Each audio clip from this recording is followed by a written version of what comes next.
Hi, Carole Freeman here, Hypnotic Nutrition. Hey, I just wanted to give you a little video, tell you about my experience with taking Kegenix products.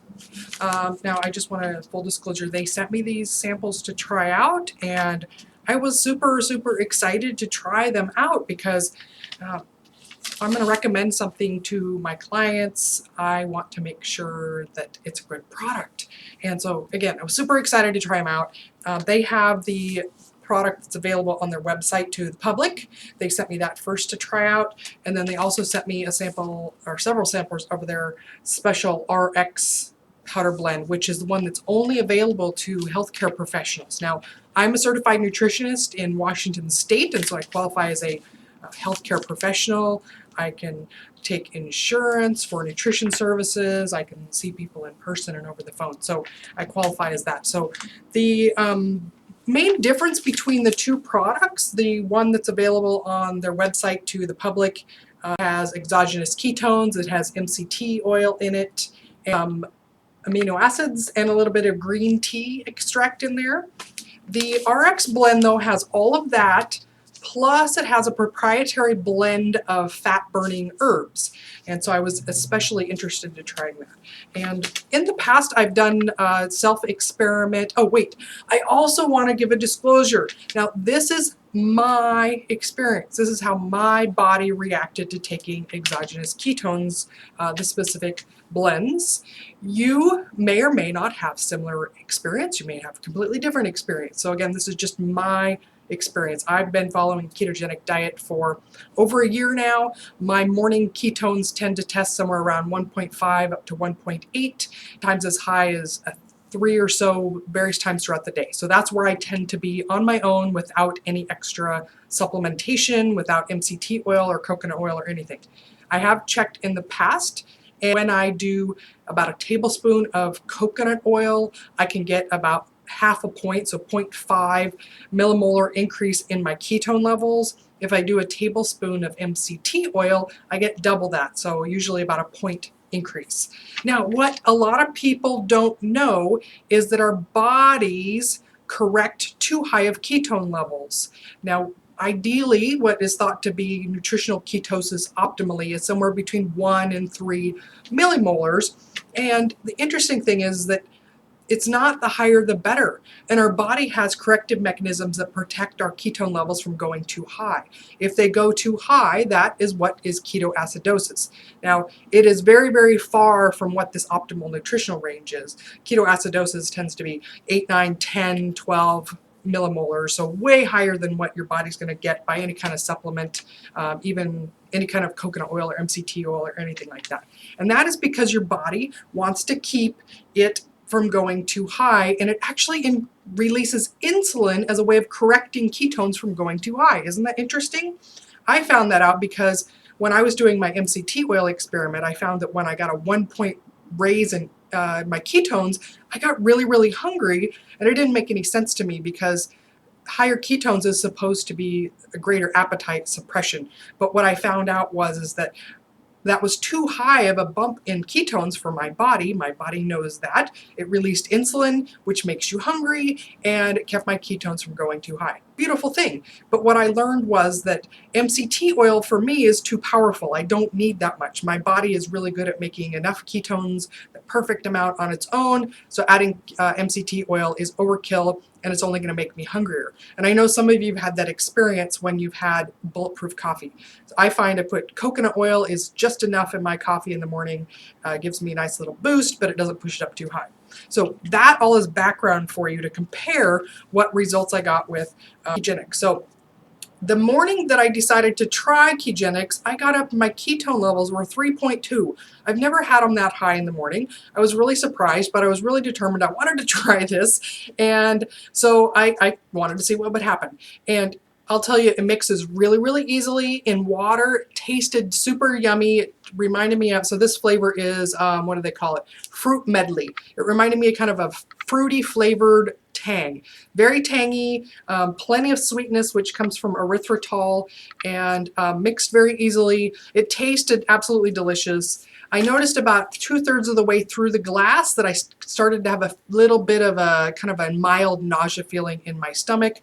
But for science, I wanted to finish the entire packet, which I did. And then an hour later, I measured my ketone levels again. It was 2.9. Interesting that it went down, but I found for me, based on my experimenting with MCT oil, that about 3 for me is about as high as my body wants my ketones to go. And so it makes sense then. This was trying to push it higher. My body said, no, we shouldn't go that high. And it corrected a little bit and actually brought my ketones down a little bit. But 2.9 is still very, very high. But I can see for me that when my levels are already fairly high, it doesn't make any sense to take this. It's not going to do any good. I did not check my blood glucose on this. I just didn't think about doing that when I took this one. And however, different story, when I got the RX blend, can you see that? Mystery packet.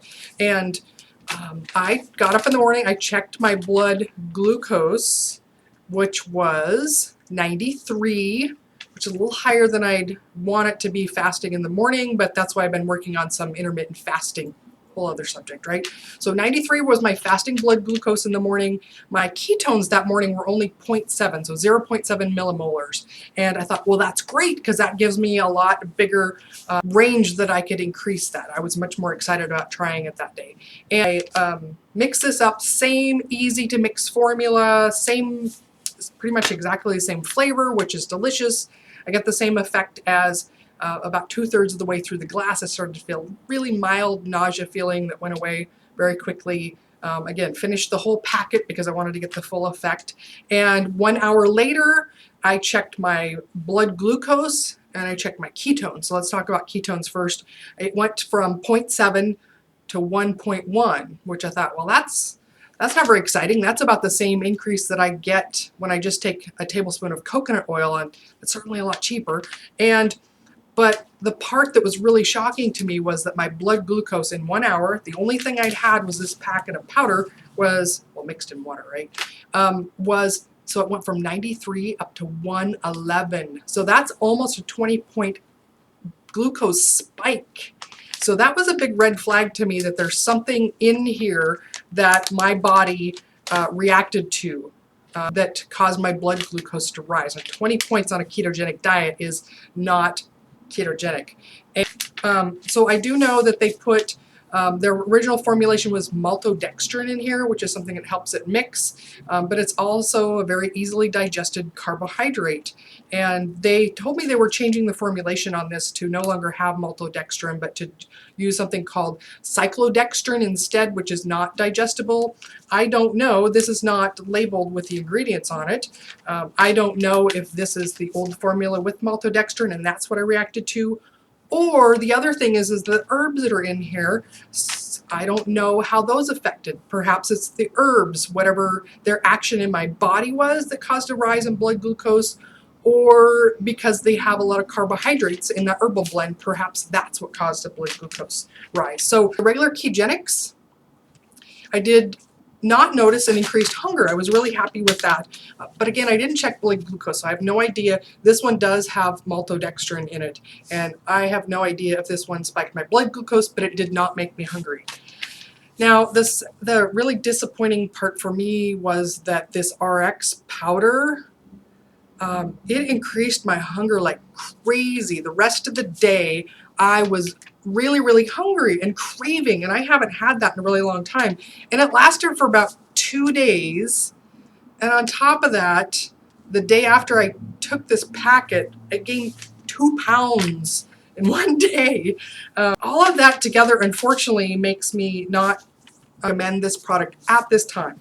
Sounds like something that they're still working on the formulation for, though, and I would be willing to try it again, although extremely cautiously, because something that makes me really hungry and brings back a lot of carbohydrate cravings is not something I'm very excited about tasting or trying, and also something that raises blood glucose almost 20 points as well is not a good ketogenic thing. That being said, I do see that there is a possible this thing I'm still curious about regular Kegenix formula is in helping somebody who's just starting out a ketogenic diet is something that can help get through the carb flu the first week or two. I'm already keto adapted and I've been so for more than a year. I can't test that myself. So I would love to see that kind of testing to see, comparing two groups of people that are just starting out a ketogenic diet.